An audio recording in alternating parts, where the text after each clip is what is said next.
అందరికీ నమస్కారం. శివసేన ఛానల్కి స్వాగతం. ఇంటి ముందు ఆటో దిగాడు రాంబాబు. ఎదురుగా గుమ్మంలో ఎల్లో కలర్ పట్టుచీరలో అరవిరిసిన ముద్ద మందారంలా నిలుచున్న భార్యను చూసి ఆనందంగా ఆటో వాడికి 10 రూపాయలిచ్చి చిల్లర కూడా తీసుకోకుండా సూట్ కేస్ తీసుకుని మహారాజుల ఇంట్లోకి నడిచాడు. అరే, రేపు కదా వస్తానన్నారు. సంభ్రమంగా చూసింది. ఏంటి ఇంత గ్రాండ్ వెల్కమ్? దగ్గరగా రాబోయాడు. ఆగండి, ముట్టుకోకండి, నేను పిన్ని గారితో కలిసి గుడికి వెళుతున్నాను, మీరింకా స్నానం చేయలేదు కదా అని అంది. అందుకా ముస్తాబు? నా కోసం కాదన్నమాట. ముఖం చిన్నదిగా చేసుకున్నాడు. మీరు రేపొస్తారు కదా అని ఈరోజు కనకదుర్గమ్మ గుడిలో సహస్ర నామార్చనకు బయలుదేరాం అని అంది వివరిస్తూ. అంటే నేను ఈరోజు వచ్చినందుకు అపాలజీ చెప్పాలా? ఉక్రోషంగా అన్నాడు. చచా, అవేం మాటలండి, మీకంటే గుడి ఎక్కువ ఏంటి? మరైతే గుడికి పిన్నిగారిని వెళ్ళి పంపను, మనం ఇద్దరం సాయంత్రం వెళదాం ఆశగా సజెషన్ చేశాడు. అయ్యో, భోజనం చేసి పూజ ఎలా చేయించుకుంటామండి? అసలు ఆవిడ నా కోసమే వస్తుంది. నా మాట విని కాఫీ తాగి రెస్ట్ తీసుకుంటూ ఉండండి, నేను 1 గంటలో వచ్చేస్తా అని అంటూ కాఫీ తయారు చేసి టీపాయ్ మీద పెట్టింది. ఇంతలో పిన్నిగారు అమ్మాయి ఏంటి ఆలస్యం అని అంటూ పిలిచింది. వస్తున్నా పిన్నిగారు అంటూ భర్త వైపు రిక్వెస్టుగా చూసి పూలబుట్ట తీసుకుని బయలుదేరింది. రాంబాబుకు కాఫీ కప్పు పగలగొట్టాలి అన్నంత కోపం వచ్చింది. కానీ కాఫీ సువాసన అతడి కోపాన్ని ఓడించింది. కాఫీ తాగి స్నానం చేశాడు. రాంబాబు ఓ ప్రభుత్వ ఆఫీసులో అకౌంటెంట్. ఆడిట్ సెక్షన్లో నెలకి 10 రోజులైనా సరే టూర్లకు వెళ్లాల్సి ఉంటుంది. బ్యాచిలర్గా ఉన్నప్పుడు ఆ సెక్షన్ బాగానే ఉండేది. పెళ్ళైనప్పటి నుంచే, అంటే సంవత్సరం నుంచి ఆ సెక్షన్ నుండి ట్రాన్స్ఫర్ కోసం ప్రయత్నిస్తున్నాడు. కానీ ఫలితం లేదు. రాత్రి కాకినాడలో భోజనం చేయకుండానే ట్రైన్ ఎక్కాడు. కాస్త టిఫిన్ తిన్నాడంతే. ఇంటికి వెడుతున్నాను అన్న హుషారులో ఆకలి అని అనిపించలేదు. కానీ ఇప్పుడు ఆకలి దంచుతుంది. 100 మైళ్ళ ప్రయాణం చేసి వస్తే మహాతల్లి ముఖం మీద కాఫీ నీళ్లు పోసి గుడికి చెక్కేసింది. వంట లేదు, ఏమీ లేదు. పూజ చేసుకుని ఉపవాసం ఉందామని ప్లాన్ చేసి ఉంటుంది రాక్షసి. మొగుడనేవాడు ఇంటికి ఏ క్షణానైనా వస్తాడని ఇంగితమే లేని జ్ఞానశూన్య నా భార్య అని కసిగా అనుకున్నాడు. ఆకలితో కోపం ఇంకా ఎక్కువైంది. ఆవిడొచ్చేదెప్పుడు, వండి పెట్టేదెప్పుడు అని అనుకుంటూ బట్టలు వేసుకొని తాళం వేసి ఆఫీస్కి వెళ్ళిపోయాడు. పూజ పూర్తయ్యేసరికి సరిగ్గా 10 అయింది. అయ్యో, ఆయన ఆఫీస్కి టైం అయిపోతుంది, హాఫ్ డే లీవ్ పారేసి వంట చెయ్యాలి అని అనుకుంటూ పరుగు పరుగున వచ్చింది శోభ. తాళం వెక్కిరించింది. చచ్చాను, ఈ మహానుభావుడికి కోపం వచ్చేసుంటుంది. రాగానే అన్నీ రెడీగా లేవని ఉడుకు వచ్చి ఉంటుంది. ఏం చెయ్యాలిప్పుడు? లంచ్కి వస్తాళ్లే, అప్పటికే వంట చేసేసేయాలి అని అనుకుంటూ వంట పూర్తి చేసింది. 1:30 అయింది. కానీ భర్త రాలేదు. వెంటనే ఫోన్ చేసింది. ఈరోజు నేను లీవ్ పెట్టేశాను, వంట చేసేశాను, భోజనం చేయొచ్చు రండి. నేను హోటల్లో తినేశాను అని ఫోన్ పెట్టేశాడు రాంబాబు. చేసేది ఏమీ లేక తాను కూడా భోజనం చేసి పడుకుంది. సాయంత్రం వస్తాళ్లే, చాదస్తపు మొగుడు చెబితే వినడు, కొడితే ఏడుస్తాడు అని నవ్వుకుంటూ నిద్రపోయింది. 5:30కి కాలింగ్ బెల్ పిలుపుకి మెలకువ వచ్చింది శోభకి. వచ్చారా అంటూ తలుపు తీసి ఆవలించింది. అమ్మగారికి నిద్రాభంగమైందేమో పాపం, ముఖం చూడకుండా అన్నాడు రాంబాబు. ఇంకా చాలండి కోపం, ఎప్పుడు భోంచేశారో ఏమిటో పాపం, భోజనానికి రండి, చేతులు కడుక్కుంటూ అంది. ఏమీ అక్కర్లేదు, నీకింకా ఏమైనా పనులున్నాయో చూసుకో, స్నానానికి వెళుతూ అన్నాడు. సారీ అండి, 3 రోజుల తర్వాత 500 మైళ్ళ ప్రయాణం చేసి నేను ఇంటికొస్తే గొప్పగా స్వాగతం చెప్పావులే కసిగా అన్నాడు. ఆమెకు మెల్లగా కోపం వస్తుంది. అయినా సహనాన్ని అరువు తెచ్చుకొని ఊరుకుంది. ముష్టాడికి బ్రూ కాఫీ పోస్తారా ఎవరైనా? నవ్వించబోయింది. నువ్వు నా కోసం ఏమీ కష్టపడక్కర్లేదు, నేను రాత్రి మళ్ళీ వైజాగ్ వెళుతున్నాను, నువ్వు డిస్టర్బెన్స్ లేకుండా పూజలు చేసుకో అంటూ సూట్ కేస్ సర్దుకోవటం మొదలుపెట్టాడు. శోభకి ఆగ్రహం కట్టలు తెంచుకుంది. వెళ్ళండి, బెదిరిస్తున్నారా? ఊరుకునే కొద్దీ ఎక్కువ చేస్తున్నారు. గుడికి వెళ్ళటం తప్ప? మీరొక్కడే కష్టపడి వచ్చారా? నేను మాత్రం 3 రోజుల నుంచి ఎంత ఎదురు చూశాను. ఒక్కదానికే ఎంత బోరు కొట్టిందో మీకేం తెలుసు అని అంది. నీకు బోరేంటి? పిన్నిగారితో కలిసి ఎంటర్టైన్మెంట్ కోసం చక్కగా ప్రోగ్రామ్స్ వేసుకుని ఎంజాయ్ చేస్తున్నావు కదా. నేనేగా పిచ్చివాణ్ణి. ఏంటండి, మీరెన్నిసార్లు వెళ్ళలేదు, ఎన్నిసార్లు ఇంటికి రాలేదు, ప్రతిసారి ఇలాగే చేశానా?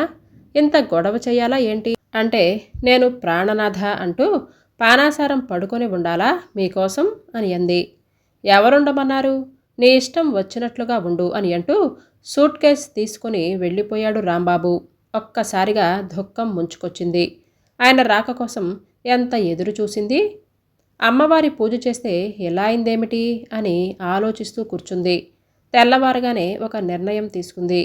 జరిగిందంతా ఆంటీ అంకుల్కి చెప్పేయాలని పిన్నిగారికి చెప్పి 2 జతల బట్టలు తీసుకొని ఇంటికి తాళం వేసి బయలుదేరింది. ఆంటీ ఇంటికి.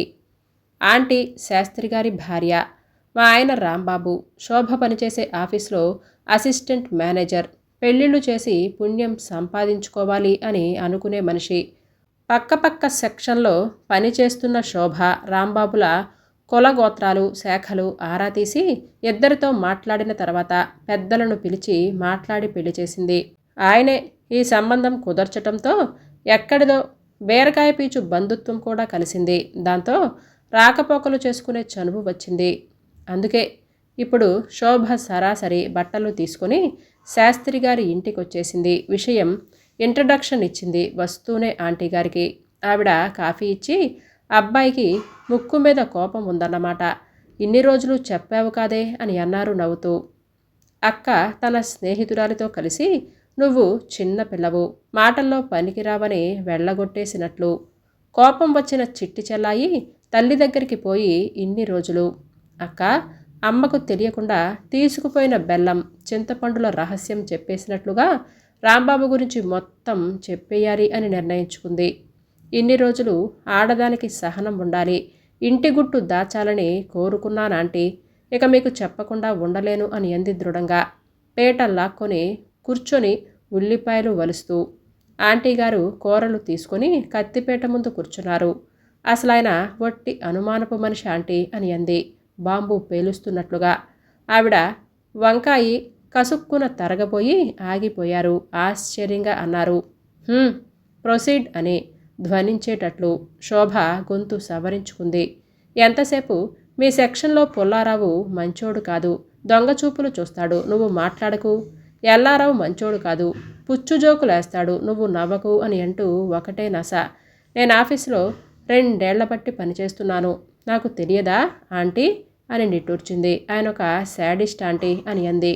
రెండో బాంబు పేలుస్తున్నట్టుగా అంది ఆశ్చర్యంగా. అయితే మొదటి బాంబు అంత ఎఫెక్ట్ చూపించలేదు ఆంటీ ఫేస్లో.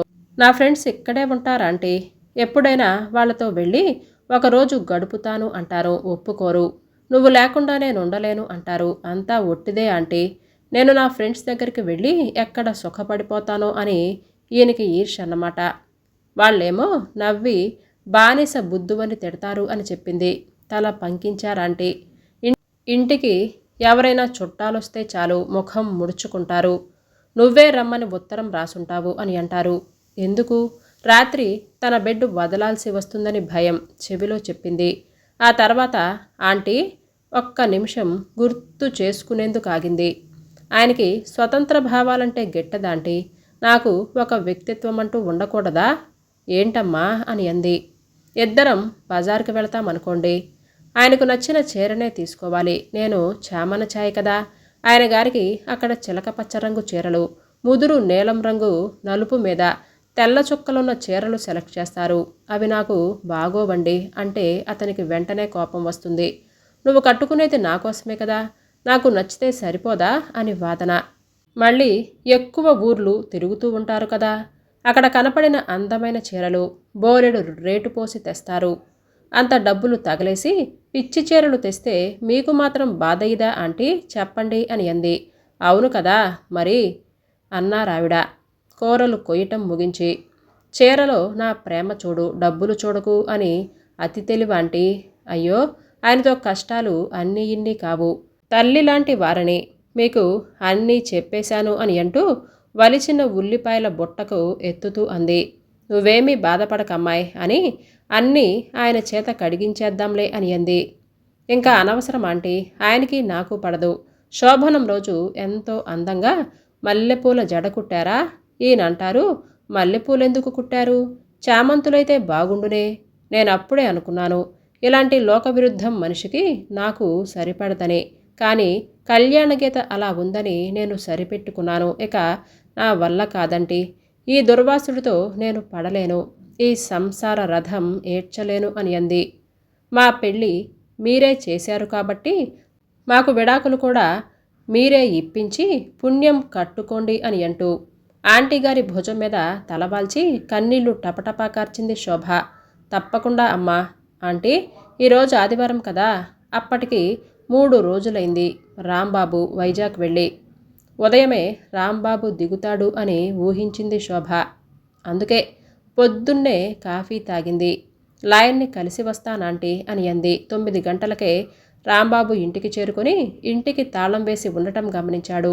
కంగారుగా పిన్నిగారిని అడిగాడు. ఆవిడ అరగంట సేపు ఇండైరెక్ట్గా ఆ విషయం ఈ విషయం చెప్పి కాఫీ ఇచ్చి చివరికి ఇన్ఫర్మేషన్ కూడా ఇచ్చింది.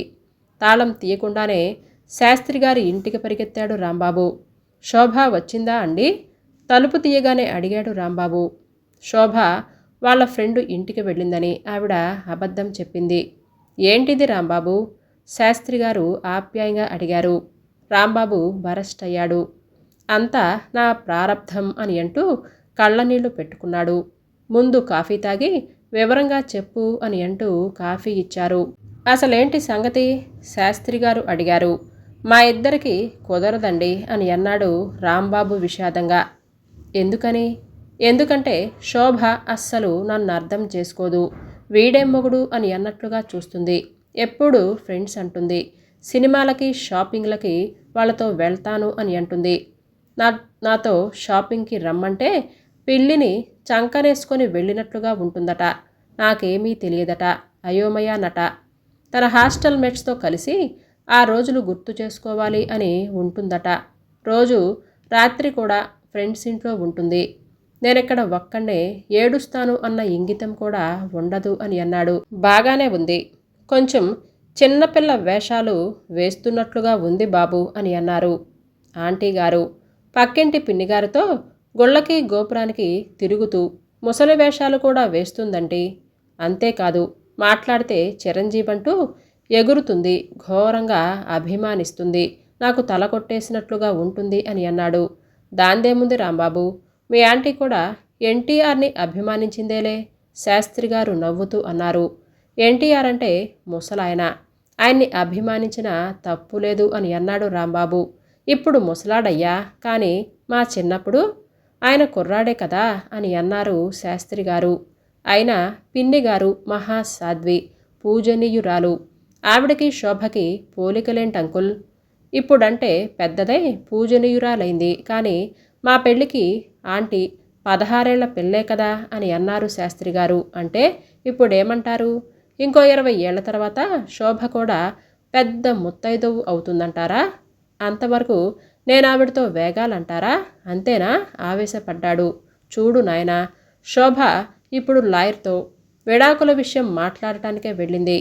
కప్పులు తీసుకువెళుతూ ఆ వార్తని రాంబాబు చెవిలో వేశారాంటీ. చూశారా అంకుల్? ఆ మాటకొస్తే నా ఫ్రెండే లాయర్గా ఉన్నాడు. నేను వాణ్ణి కలుస్తాను. నేను ఇవాళ వస్తానని తెలిసే బయటికి వెళ్ళిపోయిందంటే మీరే ఆలోచించండి. ఆమె ఎంత పొగరుపోతు మనిషో ఉక్రోషంగా అన్నాడు రాంబాబు. శాస్త్రిగారు తల పంకించారు. అర్థమైంది అని అన్నట్లు. హనీమూన్కి మైసూర్ తీసుకొని వెడితే అక్కడ బృందావన్ గార్డెన్లో సగం దూరం నడిచి నా వల్ల కాదు అని కూర్చుంది. అప్పుడే అనుకున్నాను, నాతో జీవితాంతం నడిచే రకం కాదని. సరే నేనొస్తానండి అని లేవబోయాడు. ఇంతలో శోభ వచ్చింది. హాల్లో కూర్చున్న ముగ్గురు వంక చూసింది. లాయర్తో అన్నీ మాట్లాడానంటే విడాకులు తీసుకోవడానికి సరిపడా కారణాలు ఉన్నాయట. ఈజీగా నాకు విడాకులు దొరుకుతాయి అని చెప్పారాంటీ అని అంది ఆంటీ పక్కన కూర్చొని. నేను వెళ్ళొస్తానండి అని అంటూ విసురుగా లేవబోయిన రాంబాబుని కూర్చోవయ్యా అని చెయ్యి పట్టుకొని కూర్చోబెట్టారు శాస్త్రి గారు. మీరిద్దరూ ఒక మాట వినండి. మీకు అసలు కష్టం సమస్య అంటే ఏమిటో తెలియక సిల్లీ రీజన్స్నే భూతద్దంలో నుంచి చూసి భ్రమపడుతున్నారు. నిజమైన కష్టం కలిగినప్పుడు ఇప్పుడు మీరు చెబుతున్న సమస్యలు దూది పింజాల్లా తేలిపోతాయి అని అంటూ ఇద్దరి వైపు చూశారు శాస్త్రి గారు. శోభ లేచి లోపలికి, రాంబాబు బయటికి వెళ్ళిపోయారు. 2 రోజుల తర్వాత పొద్దున్నే పరిగెత్తుకుంటూ వచ్చాడు రాంబాబు. ఏమైంది బాబు అని అడిగారాంటీ తలుపు తీస్తూ. నరసాపురం నుండి మా మామగారు టెలిగ్రామ్ ఇచ్చారు. మా అత్తగారికి సీరియస్గా ఉందట అని అన్నాడు. ఎప్పుడొచ్చిందండి టెలిగ్రామ్ అని అంటూ బావురుమంది శోభ. ఇప్పుడే, వెంటనే ఇలా వచ్చాను అని అన్నాడు. కన్నీరు మున్నీరవుతున్న శోభని చూసి, మీ అమ్మగారికి ఒంట్లో బాగోలేదు, మనం వెళ్ళి చూసొద్దాం అని అన్నాడు ఓదార్పుగా రాంబాబు. నేను సాయంత్రం నరసాపురం టికెట్లు తెప్పిస్తాను, మీరు బట్టలవి సర్దుకోండి అని అన్నారు శాస్త్రి గారు. శోభ, రాంబాబు ఇంటికి వెళ్ళిపోయారు. ఆ రోజు తనే వంట చేసి శోభాకి తినిపించాడు. సాయంత్రం స్టేషన్కి ఆంటీ, అంకుల్ వచ్చారు. మీరొచ్చేసరికి ఇక్కడంతా సిద్ధంగా లాయర్ని అడిగి ఉంచుతాను అని అన్నారు శాస్త్రి గారు. ఇద్దరూ తలెత్తలేదు. మర్నాడు ఉదయమే ట్రైన్ దిగి ఇంటికి రిక్షా ఎక్కారు. శోభ, రాంబాబు రిక్షా దిగేసరికి మొక్కలకు నీళ్లు పెడుతున్న తల్లి ఎదురుగా కనిపించింది. శోభ పరిగెత్తుకుంటూ వెళ్ళి తల్లి చెయ్యి పట్టుకుంటూ, అమ్మా, నీకు ఒంట్లో బాగోలేదన్నారు నాన్నగారు అని అడిగింది. కలేమైనా వచ్చిందా ఏంటి? రండి బాబుగారు అని అల్లుణ్ణి చూసి లోపలికి నడిచింది తల్లి. గెస్ట్ రూమ్లో షూస్ విప్పుతున్న భర్త దగ్గరికి వెళ్ళి, శోభ ఇదేంటండి అని అంది. ఆశ్చర్యంతో మాటలు రాక, బహుశా ఆంటీ, అంకులే మనకు ప్రాక్టికల్గా లెసన్ చెప్పి ఉండవచ్చేమో అని అనిపిస్తుందన్నాడు రాంబాబు మెత్తగా నవ్వుతూ. అసలిప్పుడు మనం ఏ కారణాల వల్ల కొట్టుకుంటున్నామో కూడా గుర్తు రావటం లేదు కదూ అని అంది సిగ్గుగా తల వంచి శోభ. రాంబాబు కూడా నవ్వాడు. ఆ నవ్వు మృదు మధురంగా వినిపిస్తుంది శోభకి. కథ పేరు డైవర్స్.